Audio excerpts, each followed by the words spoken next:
Hi, I'm Sarah O'Connell. Hi, I'm Julius Scotti. Hi, my name's Rebecca Root. Hi, I'm Fox Fisher. Hi, I'm Shandy Moore. Hi, I'm Annie Wallace. Hey, I'm Romario Wanless, aka Mr. Black Branson. Hello, every bloomin' body. Jordan Gray, tall dark friend here. Hi, I'm Scott Turner Schofield. Hi, I'm Stephanie Hurst. Hi, I'm Lewis Hancock. Hi, I'm Alexandra Gray. Hi, my name's Jake Roth. Hi, I'm Kate O'Donnell. And welcome to The Sarah O'Connell Show. Welcome to The Sarah O'Connell Show. And welcome to The Sarah O'Connell Show. Welcome to The Sarah O'Connell Show. Welcome to The Sarah O'Connell Show. Welcome to The Sarah O'Connell Show. Welcome to The Sarah O'Connell Show. And you're watching The Sarah O'Connell Show. And welcome to The Sarah O'Connell Show. And welcome to The Sarah O'Connell Show. She's dead good like. Welcome to The Sarah O'Connell Show. And welcome to The Sarah O'Connell Show. And welcome to The Sarah O'Connell Show. This is The Sarah O'Connell Show. Welcome to The Sarah O'Connell Show. There's 650,000 transgender people living in the UK and many millions more all around the world. In this series, I'll be exploring a variety of topics and issues faced by trans people. Hopefully this series will help raise awareness and increase understanding, so please do share it far and wide. In this episode, I'll be discussing coming out. Now, for me, it was the most liberating, freeing experience in the world. 34 years in the making. Now, I know you might be thinking, how could it be 34 years in the making? You're only in your early 20s. How is this time-travelling trickery possible? But I assure you it is. So I can best equate it to kind of pulling back a catapult for your entire life and then suddenly letting go of it. I couldn't wait to tell people fast enough. And how I went about it was, I wrote down a list of all of my close family and friends and who I wanted to tell in order, and then over the next 4 months proceeded to tell them face to face, individually, sometimes 4 or 5 people a day. I couldn't wait to tell people quick enough. And then when that was done, I then posted on Facebook and Twitter and LinkedIn and basically everywhere else. And it was just such a huge relief to sort of tell everybody who I've always been. And then I also spoke to a local paper and the BBC and stuff like that. But anyway, that was just sort of my journey, how I did it. Of course, everybody's transition and coming out journey and story is completely different, and you don't even need to come out at all if you don't want to. You don't need to make a big announcement or even tell people. It's entirely whatever works best for you. So I've invited some of my friends to share their coming out experiences and how it felt to finally do it. I came out in pieces. I had an A list and a B list of people that I was going to tell. And I started with the B list first because they were not as close to me as the A listers were. And I felt like, all right, that would be good practice. And for the most part, I shouldn't say for the most part, this was 17 years ago. Right. There were people that surprised me with how well they took it. And then the people that I thought would take it well just completely walked away from me. So it was a painful experience at times and a joyous one, at other times. It was, I kind of drip fed coming out over a few months, I suppose, to various people. So, I can't quite remember the chronology now, but I mean, obviously my kind of intimate circle, friends and family, were the first to know. But even within that circle, there was a sort of not necessarily a hierarchy, but people that I was able to talk to more freely. Sort of my older sister, then my younger sister, then my parents, and then in my circle of friends, a couple of very close friends, and then a couple of friends who are sort of a little bit further out. So, I mean, it kind of naturally progressed. And then when the big coming out, of course, the coming out was a big moment when I sort of wrote a letter and sent it to everybody in my email inbox. Bang, go, there you are. This is who I am. Hello. And it was amazing. It was I had an amazing response, actually. But I think that's a testimony to both the quality of my friends and family, and also the fact that I work in the arts, which in itself is a pretty liberal, open-minded community. So I think I've probably had it much easier than maybe people who work in engineering or the armed forces or maybe education, etc. So yeah, I'm certainly it was all relatively painless. That's very good to hear. Coming out was, I think, when I think about coming out, it was coming out to my parents. And I was super, super nervous about it. And I'd actually already started my journey. I was already taking testosterone that was given to me by another trans guy. So I was at the point where my voice was kind of changing. My mum thought I had a cold. So they came by to visit and I said, look, I've got something to tell you. They both just sat down immediately and just were waiting to hear what I had to say. And I was like, look, I've always kind of walked the line of gender. And I was really struggling what to say. And my dad just stopped me. And my dad was like, Fox, I think I know what you're going to say, and I just want you to know that we support you 100%, which I was so happy about. Obviously, it was amazing. Yeah, fantastic. Really, really cool. But I never had a close relationship with my dad. My dad was always quite violent and quite distant when I was a child. So it's been incredible to have this new relationship with him now. We kind of get each other. We understand each other a lot more. And with my mom, she wasn't fully supportive to begin with. It did take her over a year to kind of come to terms with stuff. But as soon as I'd started the journey to get my top surgery, she realized that she'd either be with me or get left behind. So she made the right decision, I think. And it was so wonderful to have her support me with that. So people do come around, don't they, Sarah? For me to finally come out, Yeah. It was, how do I say it, invigorating, because I felt like I was able to, for once, be myself, and it was the part of getting people to accept me that was my issue. Right. But coming out itself was a beautiful thing. I was able to, have fun and, be free. I loved it. My coming out experience was planned, long and hard. I was coming up for 50 and I'd already been interviewed for some stuff for television, done some auditions, got down to the last few, and I kind of made a decision, I really need to come out. I'm at an age I just want to my friends and that. And so we all went off for my birthday to Spain. I've got my friends, two of my friends live there, and we all went out together, about 15 mates, and I sat them down and I went, right. And they thought I was going to make a speech about thank you for coming, happy birthday, and then I dropped the bombshell on them and I looked around like this and they were like, and I would say a third of them had guessed, but they wouldn't have said anything because I never talked about it. The other third, it had occurred to them that, maybe slight look, don't know. And the other third had absolutely no idea. So it was a third and a third and a third. And it was very interesting the way that they reacted, which was almost universally, well, that's not a problem to us at all. And then we turned the karaoke on and we partied till 3 a.m. and then everything was normal. The only difference is that over the past year, they've asked me a lot more questions. And then I've just had to kind of deal with this strange world of my friends knowing that I'm trans. But it's all been good. It's all been positive and it's all out of the way. And now I can go forward with life. And it's good. I've never actually done the coming out process. Like, I grew up in Jamaica mainly. And so I realized like people in Jamaica didn't quite understand the language of trans, what it meant to be trans, like gender. And actually, let me start again. I realized that people in Jamaica didn't quite understand about lesbian and gay. So therefore, how are they going to understand the concept of transgender?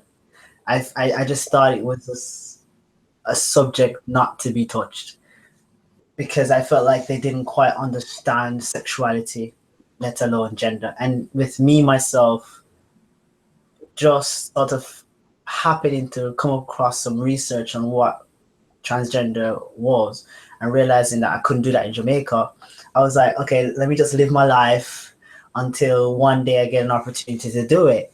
And I only mentioned it once and never mentioned it again until I came here to the UK. So that's always been my experience. I've never been one to announce my sexuality, announce my gender or anything of that sort.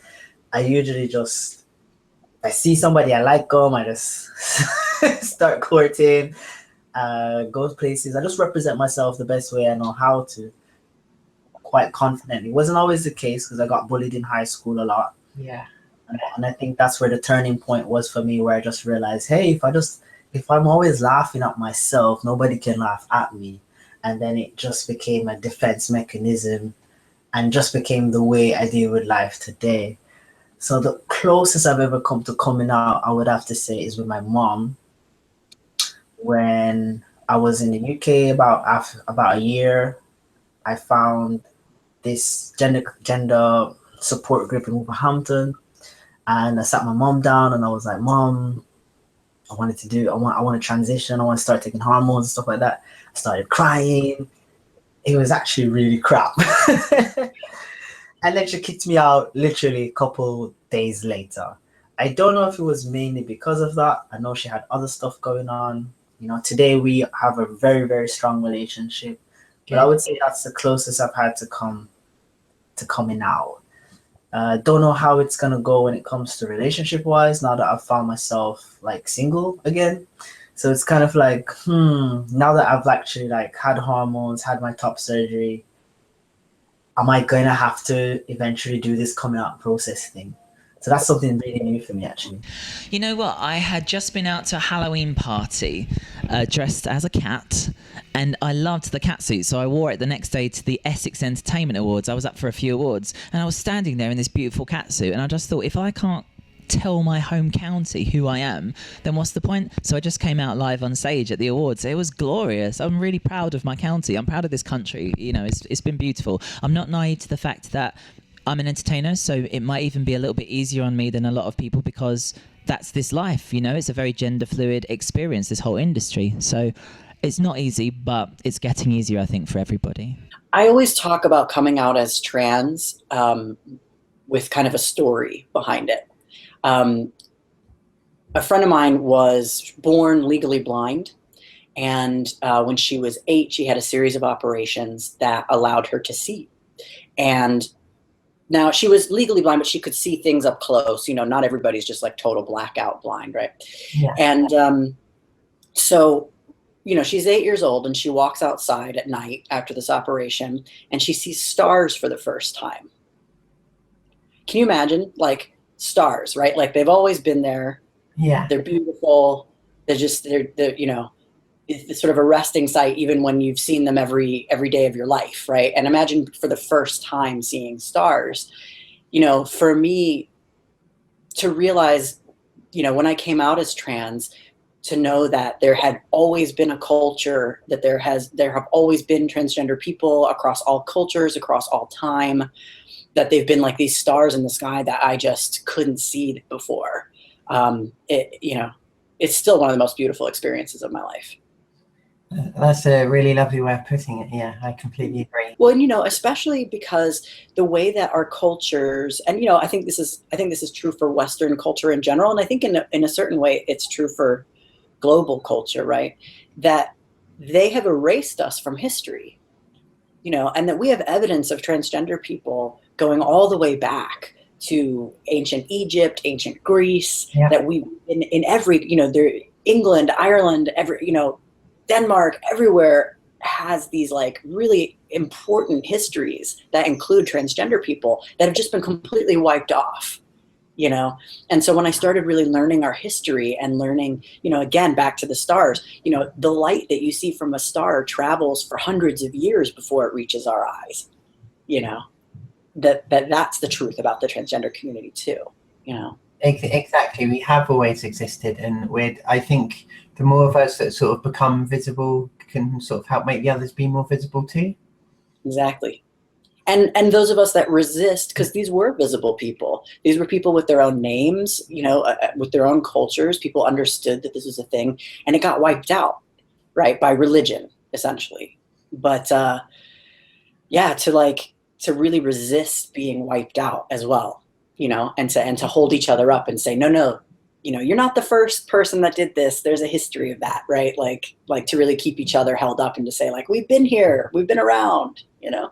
Yeah, exactly. Yeah, I completely agree. My coming out experience was in this very building, actually, on 5 Live. I will always have an affinity with this building because it's where I finally said the words that I'm transgender. Was that the first time you'd said it?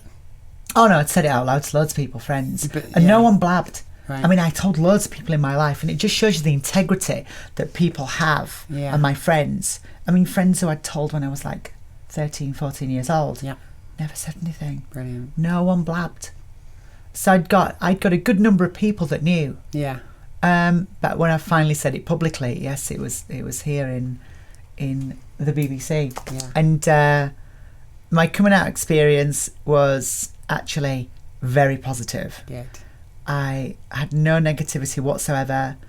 You got the occasional comment, you just do. Yeah. Keyboard warriors. Mm-hmm. But they're just from people you don't know, they're just people... Well, exactly. There's always someone that's got an opinion. Yeah. And they'll hide behind the keyboard and they won't say it to your face. Yeah. So, but I genuinely had no negativity. It was really good. I've been lucky. But also, I believe that it's a mindset as well. If you think the world is against you, it's going to be against you. Yeah. But actually, if you change your perception of the world, it's not against you. Yeah, shit happens occasionally. Yeah. But you've just got to get on with it. I think if you're sort of confident about it and you're not saying it like you're asking for permission to be you, you're saying this is who I am. No, this is me. Exactly. Yeah, and there's less for people to sort of pick on and, you know. Yeah. So my coming out experience was emotional. Yeah. I'm trying to find the words because I can't find the words because it was that powerful. Yeah. My world instantly became in colour as soon as I'd done it. Absolutely. So it was the best thing I've ever done. And it's difficult to find the words to kind of... because there's no word to describe it. Yeah. It was just brilliant. It's like winning the lottery every day. It is. Every single day is like when you've summed it up. Thank you. It's like having We found the words. We found the words. Together. It's like having the shoes on the wrong foot all your life. Mm-hmm.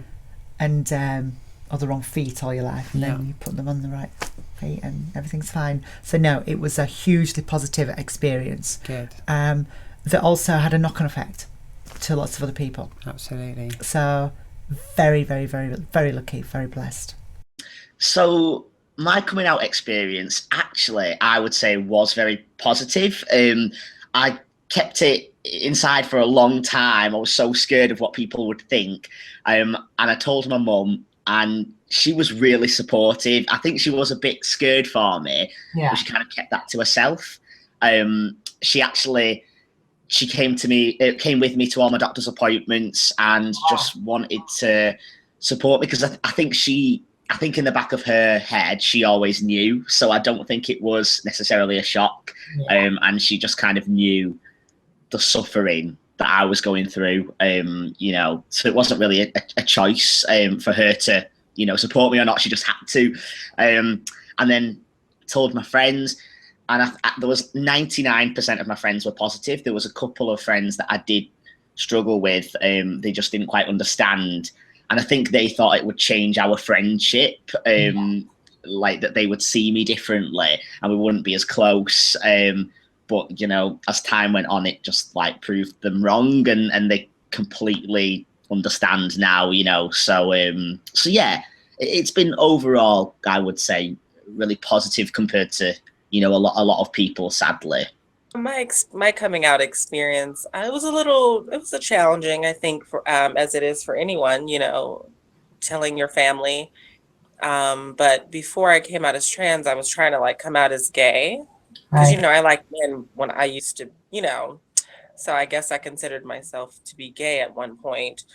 But yeah, that was kind of the first thing for me. And once that wasn't met with, good reception, I sort of just kind of said, okay, fine, I'll just go the full transition because they don't even accept me for being just gay. So I'm just going to go and do what I really want to do. And so that's kind of how it happened for me. My coming out experience, I've actually had 3, technically. When I was in my late teens, I came out for the first time as a lesbian. I really needed to belong somewhere, and I knew that I was different, and I'd always known that I was really a boy, really male.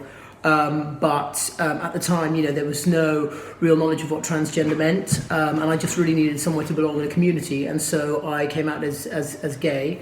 Because I'd always been attracted to women, so that sort of seemed like a logical thing to do. And my friends were great, and my mother just said, so long as you're happy, I'm happy. So that was fairly easy. The second time I came out was as trans, and that was sort of mid-20s, and I told my friends before then, but when I finally told my mum, I think she was kind of the big milestone, the big hurdle that I was wanting to get around and get over. And she was great. She just straight away said, okay, what are we going to do about this? And within about 6 months, she was helping me with hormones, and then soon after that with top surgery. So I've been really lucky. And the third time was after testosterone. For about 6 months, I suddenly found myself really attracted to men for the first time. And so I dated a guy for 6 months, and obviously came out again to my mom and said, I think I'm gay again. And she was great. My mom is great. My friends are great. They probably think I'm a bit of an attention seeker with all the coming out. But I've been really, really lucky in that my reactions have been good. And so coming out for me has been fairly positive, fairly easy. It's been interesting that. In some ways, I came out when I was 38 as transgender, but I'd already come out as a gay man before then. I'd lived as a drag queen, so I'd kind of very much been in the queer world. And I kind of almost felt a bit stupid, like I should have known that I was transgender. But it took someone to transition in front of me to really understand what was going on for me, and I had quite the usual mixed bag of tricks, really. Somebody said, write a list of everybody who you think is going to support you and turn it upside down, and I think that was definitely the case for me. There were people who I thought would be more supportive that weren't, but I describe my early coming out as a mixture of awkward and embarrassing moments. That's what transitioning was for me. That wraps it up for this episode. Thank you so much for watching, and to everybody that contributed their stories. Please be sure to subscribe to The Sarah O'Connell Show, leave a huge thumbs up, leave any comments, ask questions, and be sure to share it, and stay tuned for the next episode of The Sarah O'Connell Show coming soon.